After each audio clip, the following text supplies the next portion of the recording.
Hey, what's going on, guys? Josh here. Today we're going to talk a little bit strategy. I keep getting phone calls, texts, a couple emails, and basically people wanting to know how do I play, where do I play, what's the difference between this, what's the better way to set a lineup. A lot of things that I had to do on a learning curve.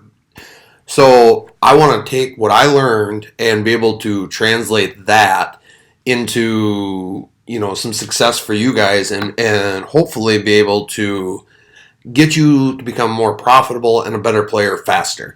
So I'm going to dive in and I want to kind of go over a couple different things for you guys that's going to help you construct better lineups.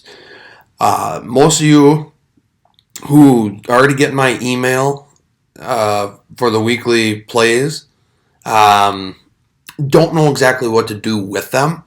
And if one doesn't work out, you could be dead in the water. Your lineup could be. So I kind of want to teach you how I build multiple lineups, some of the strategies that I employ that help give me a chance at being more profitable on a week-to-week basis. So let's dive in. I'm going to build a lineup with you, and it's just going to be a dummy lineup. These aren't my plays for the week.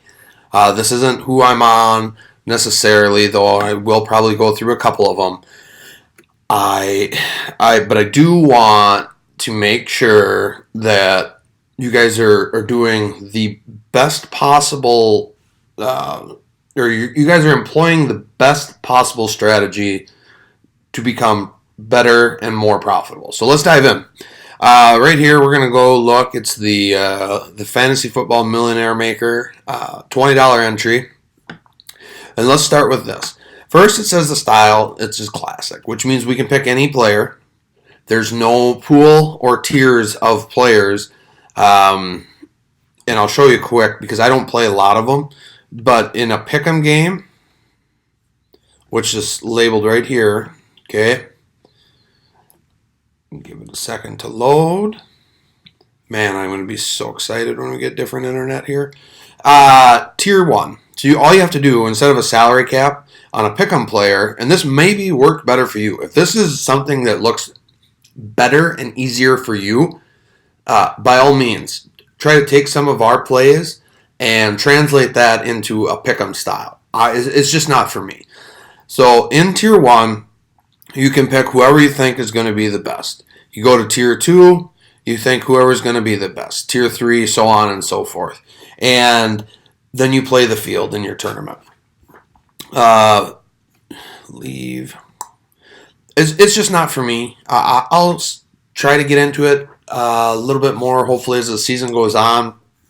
The reason it's not for me is it's just the prize pools aren't as big, and I'm more accustomed to being a classic player. So let's dive in. We'll go into the Millionaire Maker. Actually, let's hold on here for a second.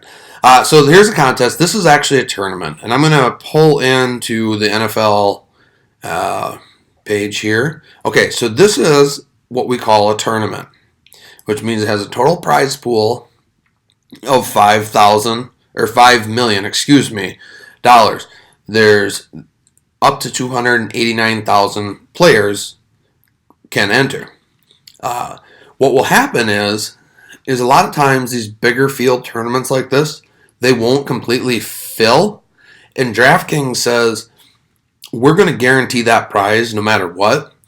So basically, you have to beat X amount of the field, depending on it's 35, 40%, something along those lines to cash. Well, if you only have 200,000 players right up to kickoff, you get a free 89,000 players. So basically, there's 89,000 lineups, that aren't actually in there. So you can scratch that off, and it gives you a little bit better odds. So that's one of the first things I look for. I have a plugin on my computer that it's the Roto Grinders plugin. It goes over top of it, so it tells me what the margin, the overlay is, and it just kind of helps me figure out if it's a good deal. So I always want to take overlay, even if it's a small tournament, just because you have a better chance of hitting. So these are what we call GPPs, or guaranteed prize pool. And what we want to do with those is we want to limit how much money we're putting into them. I'm a little different. I'm a GPP player, and I'm kind of transitioning into that a little bit more, meaning I'm willing to have my weeks where I don't become as profitable in hopes of hitting a bigger prize. And last week I was, 14 points off, finished 28th place from hitting a $30,000 winner. So a $30,000 winner to me can make up for a couple bad weeks of losses pretty quick. I don't recommend this strategy if you're just getting started. There's a whole different ball game out there. I'm not saying don't play them. I'm just saying I'm mass entering lineups into these tournaments to be able to try to hit some of these bigger dollars with the hopes of breaking even or just losing a little bit. So these are tournaments. We can go into what's called head-to-heads.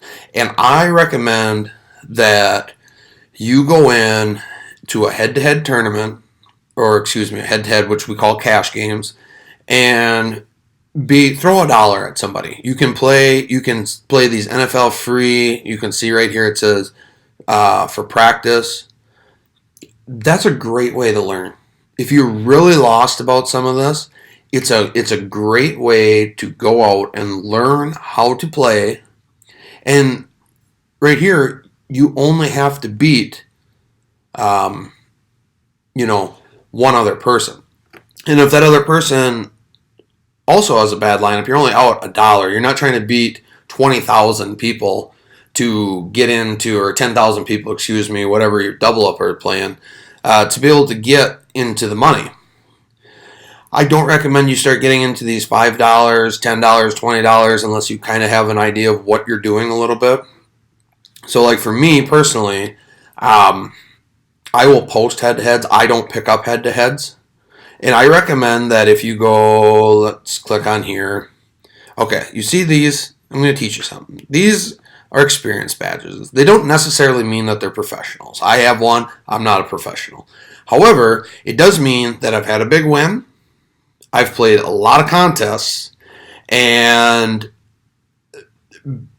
that shows that I'm willing to put the money out there and play, and I might have more of an idea of how to play than, say, somebody, it's going to be tough. You probably won't find anybody on here that doesn't have an experience badge.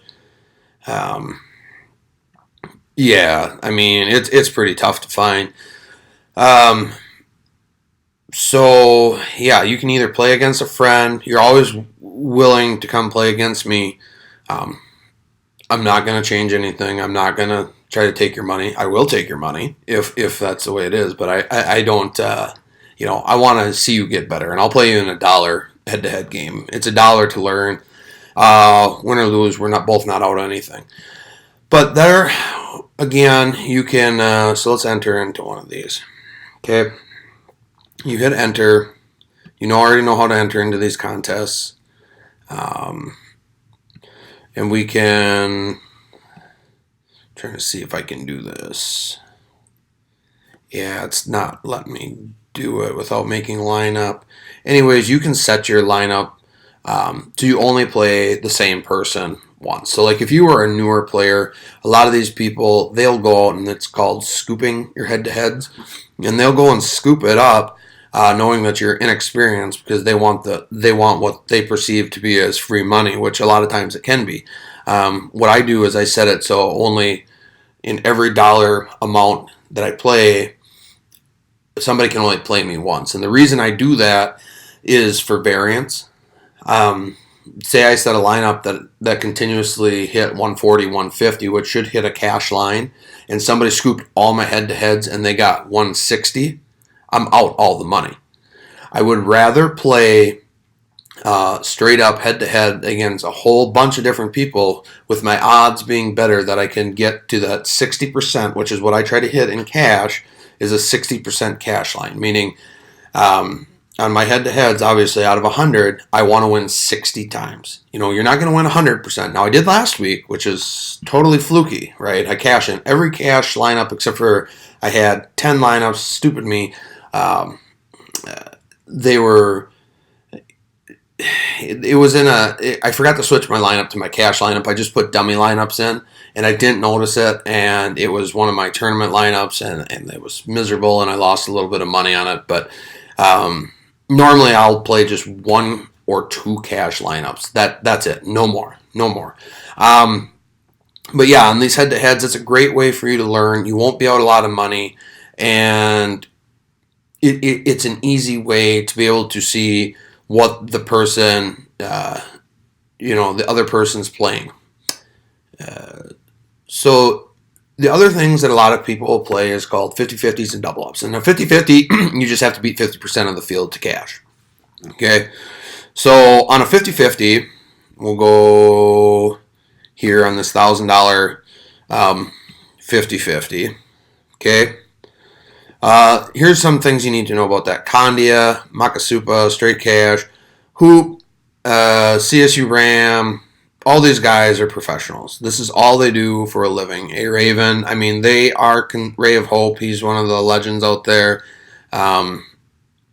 So when you see stuff like that, stay out of them. They're going to be in the Millie Maker, and they're going to be in these smaller tournaments. But a lot of these guys, they don't want to... they just really don't want to waste their time on a $2 or $3 tournament. They're going to play, in these higher stakes tournaments here. But anyways, this isn't a double up. And so right here, let's go through this a little bit. Margin. Okay. 20 pays 50. So you pay 50%. That's the biggest thing right here. This 50-50 pays 50%. Okay? You don't get any more for first, and you don't get any more for 25th, but you do double your money. And that's a great way to start bankrolling to be able to play some more tournaments. However, they have smaller fields. On a double up, let's see right here. See, on a double up, you'll have a bigger field, but this pays 43.5%. So 43.5% is what you have to beat to cash. Okay? And I like using these as a great way to fund into my other tournaments because you're not going to cash with every lineup. It's just, in a tournament field, it's just not going to happen. If it does, you're having a great week. But I like to play a lot of these, and I like to play safe plays. So let's show you what I mean by safe plays in a cash format. In a cash format, basically it goes like this. We want to look at the player, then we want to look at who they're playing, and obviously dollar amount matters, but we want to know, are they going to hit their value? So a good way to say if they're going to hit their value, and we want to shoot for 150 points. If we get 150 points, more times than not, you're going to cash. Okay? There's not a lot of strategy behind this, but we want safe, solid plays. So Tom Brady, we know historically Tom Brady is not only a great quarterback, but he's also a very good fantasy quarterback. We know that he's going to throw out a lot less duds than he is, he's going to have these spectacular games more than he is going to have a dud. So when you look at this, you want to say, okay, he's going against New Orleans. New Orleans has a terrible defense. Pass defense, they're bad. And then you look at the narratives that what go into it. So we have coming off a bad game. We've got in a dome. Brandon Cooks comes back to New Orleans. Time to prepare. All these little nuances. You try to look at it and you say, okay, that's going to be a safe play. 3 times his salary, can he get basically 24 fantasy points? I see no reason why he can't. So my mental process puts him on a list of players that says, okay, Tom Brady could be good in cash. Okay? He has a lot of things working for him. He seems like a safe play. And at the worst, this is what we call a floor. Let's just say at the worst, he's going to get 15 points. Okay? So he's not going to dud out being single digits. So we say, okay, we'll put him on a list of players. Now, it doesn't mean Tom is the play this week, but it's just to show you, what it's like to be safe. Now I'm going to take you to somebody else. We can use Cam. Yeah, let's use him. That'll be a perfect play for. Actually, no, I'm going to use Carson Palmer because Carson Palmer. You don't play Carson Palmer. I wrote it in my picks last week. I ended up getting off of him. Just don't play him. He's in a great spot this week. Don't play him. If I'm wrong, I'm sorry, but still, don't play him. You're going to be right more than you're going to be wrong if not playing him.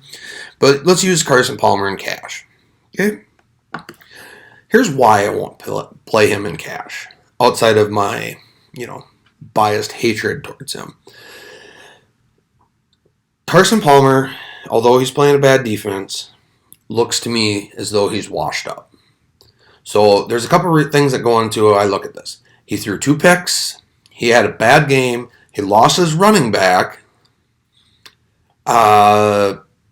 He had a bad season last year, so he's continuing on there. And he just looks like his arm is dead. Okay? So, and I ask myself, can he get 18 fantasy points? That's 3 times our salary. And I say, yeah, he could. But do I feel comfortable that he's going to get that many? And then I say, no, I honestly do not feel comfortable. With Carson Palmer being able to get that many fantasy points. And so let's just say you say, okay, I do like the matchup, and he's really bad. I know Broadwater said one thing, but hey, listen, it's basically, I believe in Carson Palmer. Then put him on a list for your tournament plays. Because in there, he's probably going to be low owned, and I'll get into percentages later, but that means, okay, let's go ahead and put him on there because he's a boomer bust type of play. And that's what you want to save more for tournaments, but you also don't want to reach on guys. And I'll get into this in just a little bit. But so that's kind of how I strategize for cash games. So I'm going to fill in a lineup. I'm going to go over the salary cap to make this quick. But I say, okay, Tom Brady, he's got a good matchup. Now let's go look at here. I know that David Johnson's on the IR. Who's going to take who's going to take his carries? Right now it's Kerwin Williams. Okay. He's $4,800. I say, okay, he only needs to get 15 fantasy points. I think he can do that. Indy's terrible. I'm going to play him, and I'm going to, open up some salary cap relief so I can fit some bigger studs in that I might feel better about. I go through, I say, okay, Ezekiel Elliott, I know he goes against Denver. Denver actually isn't good against the run, but that's something you got to dive into the numbers a little bit more. So just to a regular person playing, you might say, well, Denver's got a really awesome defense, which they do, but they're just not good against the run. And you'll say, don't want to play him, maybe put him on a GPP lineup where we'll use, I'm just trying to come up with, we'll just say Melvin Gordon.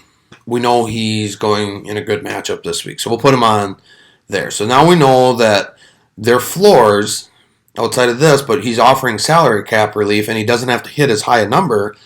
That their floors, let's say the worst they score is 15, 12, 10.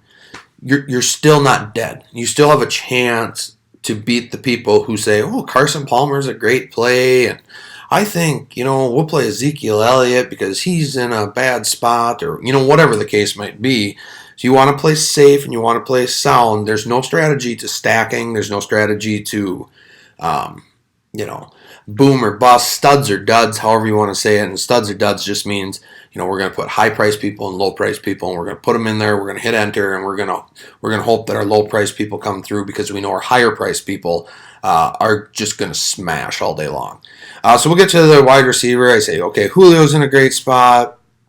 Brandon Cooks is in a great spot. I'm just, like I said, I'm making this up. Jordy Nelson, we know they're all safe. You get down to the tight end. You say, usually you want to pay down at your tight end, because Gronk at 7,000, even though I am going to play Gronk this week, Gronk at almost 7,000, he has to hit 21 fantasy points. Okay, at that salary, I can go down to somebody and we'll say Kyle Rudolph. He only has to hit, under 13, and he saves us, $2,700 that we could put to one of these bigger guys there. A lot of times when I'm constructing this, I will figure out who my quarterback is, one of my running backs, and one of my wide receivers. Then I go and fill in my tight end and my defense, because that will tell me right away how much money I have left to plug in for these rest of these spots. Defense is kind of a crapshoot. If you're looking at numbers and you're trying to figure it out, look at who gives up the most amount of sacks. Sacks lead to points.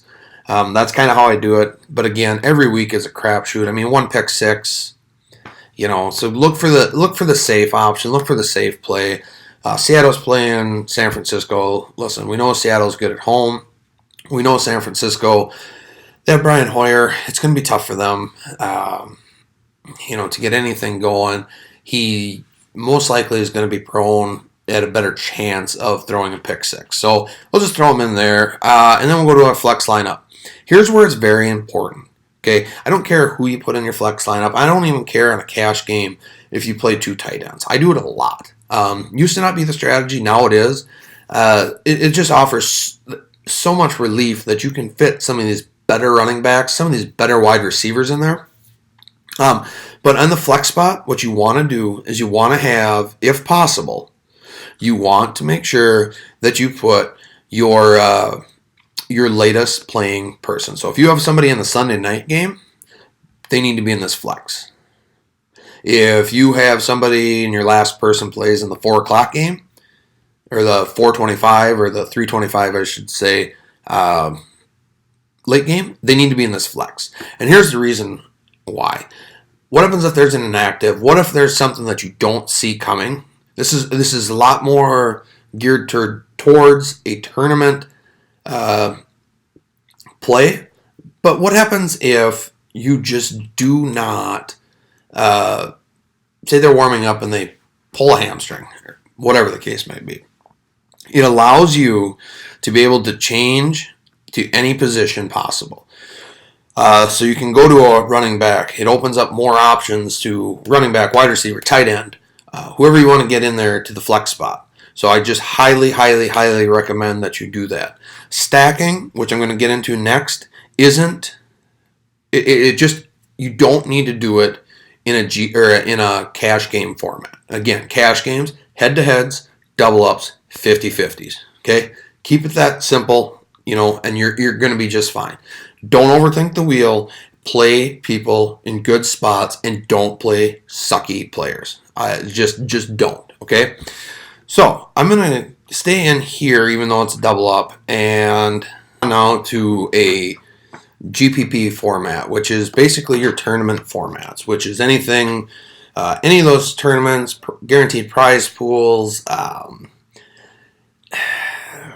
We got qualifiers. We've got anything that's basically outside of your head-to-heads, your 50-50s, and your double-ups. Some people consider 3-man's cash. I consider them more of a blended mix between cash in a tournament, because you have winner takes all against 3 people. I don't play them. I don't like them. So let me clear this off here real quick. All right. So in this, we're going to look at it, and this is where ownership percentages start to come in. Strategy becomes a little bit more of a factor when we start to get into these, and here's why. Let's say everybody knows that Tom Brady, they're looking at it, they're like, okay, yeah, he's a great play this week. But let's just say in this tournament format, so does 30% of the other people. Okay. So now we know that 30%, say Tom Brady goes out and hits 4x his salary, which is going to be at 32 points, right? That's great. We know that 30% of those players are going to be ahead of the field. And by ahead of the field mean, let's just say Tom Brady scores 32, Drew Brees scores 20. Okay? You got a 12-point deficit to make up. So you're going to take, those people who played Tom Brady are going to be ahead of the field, or 70% of that field. That's fine. Okay? But chances are that the 30% who played him, either a couple things. Either they're professionals, so they're going to be able to narrow their margins a little bit as they go down each play, or they're novice and they got lucky and they played Tom Brady, but they made a whole bunch of boneheaded plays, and then we're gonna level it out. So what we're gonna want to do is we're gonna say, okay, if we know Tom Brady and we truly believe that Tom Brady's going to hit 4x his salary, you play him regardless of the percentage. Okay, but let's say we look at the matchups and we see something that other people aren't seeing. Amendola concussion. Let's say we knew late in the week that Gronk was dealing with a knee issue. He's not, but let's just say he is. A couple different things, whatever. It's going to rain or snow or whatever the case might be. A lot of people won't look at those things. So what we'll do is we'll actually end up looking at. We're going to end up. Hold on just a second. Anyways, what we're going to do is we're going to look at, those are fantasy related, by the way. What we're going to do is we're going to look at, okay, so Tom Brady, we think he's only going to get 20. Okay, so he's going to go less than 3x his salary. And we think that 30% of those people are going to play him. Okay? At that point in time, Tom Brady becomes a bad play because now we're going to look at somebody else and we're going to say, we think that, I don't know, Jameis Winston. Okay? We think Jameis Winston is going to equal Tom Brady's salary at a much lower percent owned. So say Jameis is at 5%, and Tom Brady is at 30. Tom Brady duds. We're going to take 30% of those people, and now we're going to get that advantage. We're going to, because we may only be even point-wise, but we just saved ourselves $1,600 to be able to, pay for other players. So we're going to stay on that kind of that methodology, and I'm not saying Jameis is the play by any means. I'm not playing him this week. However, we're looking at kind of different percentages, and we want to either look at, if we know they're going to be 30% owned, we kind of got to look at, do we want to run ahead of the field? So back to this Tom Brady analogy, let's say we know he's going to be at 4x, and we build 100 lineups. Maybe you want to, you have that gut feeling, or you have very high confidence, and we say you're going to be at 30%. You might want to run 40, 50, or 60%, saying, okay, I know this is going to happen. He hits 4x. Well, I'm ahead of those many, I'm ahead of that many more percent. I'm ahead up to 30% more of the players, and it just gives you an advantage to get into the top 1% where the money is. So we'll look at it. We got Jameis here, right? So here's how I do this. We're in cash games. I build a quarterback, then I build a running back, a wide receiver, and then I do my defense, tight end, and then I fill in the rest of it. It's a little bit different.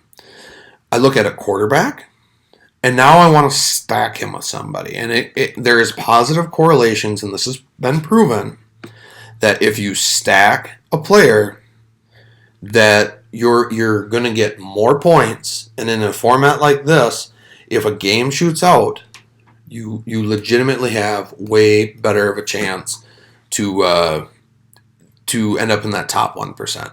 So here I go, Jameis at the quarterback. I'm going to stack him with Mike Evans. Okay. Now, here's another thing. We know that these two correlate together. What we also know is that running back, having, how do I want to phrase this? Running back or a tight end or a wide receiver from the opposite team is is the strategy you want to employ. So they're playing Chicago. We're going to say we will run back Jordan Howard. Okay. Or we can run back. They don't have any wide receivers. We can run back a Zach Miller. Here we are. Okay, and so here's the reason why. These guys all three of these start to shoot out. Your point total on a low percent play like this, they start to creep up, and you're gaining mass chunks of points at a time. Where another player, who if you're playing individual players, say you didn't have that person's quarterback, so your quarterback duds. But your wide receiver is Julio, and okay, Julio has a 40-point game. Well, if Julio's having a 40-point game, that means Matt Ryan's having a huge game too. And a perfect example is last year, the Vikings-Packers Christmas Eve. Aaron Rodgers and Jordy Nelson, they both just smashed, right? So I had some real good plays. I actually, believe it or not, I played Blake Bortles and Allen Robinson, and they smashed. The problem is, Rodgers and Jordy smashed even more. That when the time came down at the end of the day, I don't even think a cash, or I was just in the cash line, because they just were ahead of the field by that much. And then the reason you want to run this back is chances are if the game's shooting out, somebody else is getting the targets from the other side. Somebody's got to be scoring, right? So it's being able to find a player from the opposite team that you believe is going to score quite a bit, and putting those three in a lineup. And then from there, you can start to kind of employ your cash game strategy, who you think's going to be good, who's going to be lower owned with higher upside type plays. Here's one thing I'm going to tell you, and we're guilty. I'm guilty. I got a lot better this year, and I'm really trying to, be very strict on myself for doing this. Is do not just take shot in the dark, guys. What if, guys? Yeah, but what if? Okay, tell me why. I'm going to use. Let's see. Let me find somebody who. Well, Garrett Blount, perfect example, right? He doesn't fit the offense. He just doesn't fit Philly's offense. It's just, it's not a good fit. You know that he's not going to have these 30-point games. Yeah, but what if he has a 30-point game? Yeah, what if? Okay, but you're going to hit so many times you're going to hit so many less times on a guy on a what if. And if you take a lot of what if players, say you do hit LeGarrette Blount, say you do get it right, chances are you probably did it with your wide receivers too. The chances of all of them hitting at the same exact time are, I don't want to say zero, but I'm going to say it's pretty damn close to zero. So do not, just do not look at these people and say, oh yeah, that's a, what if, I took a shot because, what if? Well, what if I hit it, then I hit the millie? Well, you're gonna have a way better chance, and if you don't hit the nuts, but you employ this strategy, you have a way better chance of being able to actually cash and get your money back and make a little bit on the week. The only time I'm gonna tell you to employ that that shot in the dark is if you're on a defensive. Let's look at a defensive team here, like last week. It's a bad example because DraftKings was on them to know that they had a good defense, but typically Jacksonville has been pretty bad. Defensively, they've actually been better than what people think, but they got pretty much the stigma of being a bad team. So what I do is I say, but they added Calais Campbell, they got Fowler back, they added Bouye, they got Ramsey. I've watched them, but yeah, they still, we just don't know. Something like that. Maybe taking a shot in the dark. Like last week, I played Jacksonville a little bit, and they hit a pick six. They got 10 sacks, but defense, you're not dead. per se. If you don't hit good on defense, defense is still going to score points. That's not to say go play Cleveland in a terrible spot. That's, we know Cleveland doesn't have Myles Garrett right now. Don't go play the Jets. The Jets are putrid. Don't go play them with hopes, because they're only $2,000. You're not going to get your money back. But I do just tell you that defense is probably, if you do feel the need to take a shot in the dark, that's probably one of the spots you'd want to do it. The rest of it, you need to look through your lineups and you need to say, okay, Green Bay plays Atlanta. Go check the spread in Vegas. 50 points, we know a lot of points are going to be there. 3 points spread, we know they're probably going to go back and forth quite a bit. To score a lot of points. Let's use tonight's game as an example. We got Houston, Cincinnati. I think 38's the over. Okay, 38's low. That's a super low total. It's got Houston, I want to say, is 5.5 point favorites. There's nothing here that makes any sense whatsoever to me to say, you know what, I'm going to play A.J. Green and Deshaun Watson, and I'm going to stack them with DeAndre Hopkins. There's nothing in that makes sense whatsoever. There's just legitimately nothing that makes sense about it. It's a low total. So they're projecting that they're not going to have a lot of points, and they could shoot out. But the chances of Vegas being wrong and the sharp money being wrong are they're minimal. They're not wrong. Let's put it to you this way. They're right a lot more than they're wrong. Okay? So those are a couple things that I like to just employ. God, I keep screwing that up. Trying to think if there's anything else. Narratives are a big thing. Revenge games are a big thing. Players, it's a true narrative. There's no way to prove it, but I will play somebody who wants to go just, that just extra little bit for the week to just, quote unquote, Adrian Peterson. By the way, Adrian, you didn't get it done, but stick it to their team. That's something that I like to look at. Going through a couple of these different things, there's not a lot. Just don't play sucky players. We'll get you the picks. I'll do some of the work for you, okay? It's not going to make you profitable. You still got to put some time and effort into it. Not every good player is going to fit into your lineup. It's just not possible.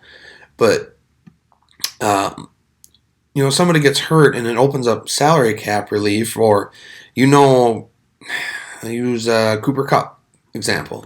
Good week last week. A lot of people are on him again, not only for this week, but just in season being, one of Goff's bigger targets.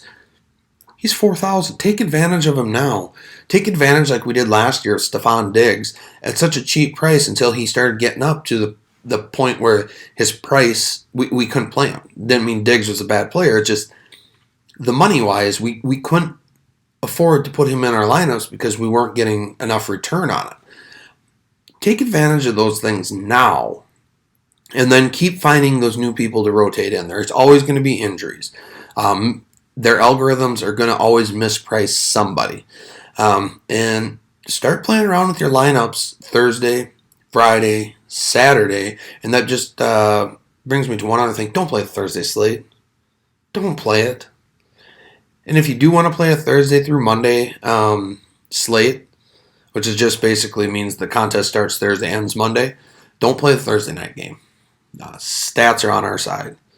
Fade it, and you're outside of the first game of the year, you're probably going to be ahead of the field because some people want to get that action right away, and nobody's ever ready for that Thursday game. The players don't like it. They don't want to play in it. It's too fast of a turnaround. So those are a couple things that I look for. Comment below. If you got questions, put them in the comments. Like them, subscribe it, share this video. Help me get this out there just a little bit. I'm doing this for free. I'm not getting paid to do this. I'm doing this because I truly enjoy doing this, and just football's always been kind of one of my biggest hobbies, and I found I found a blend between gambling, fantasy football, and real football, and I kind of found it in DraftKings. So, um, please just help me get the word out for that. Again, you got questions? Put them in the comments. Send me an email. Send me a text. Give me a phone call. Doesn't matter.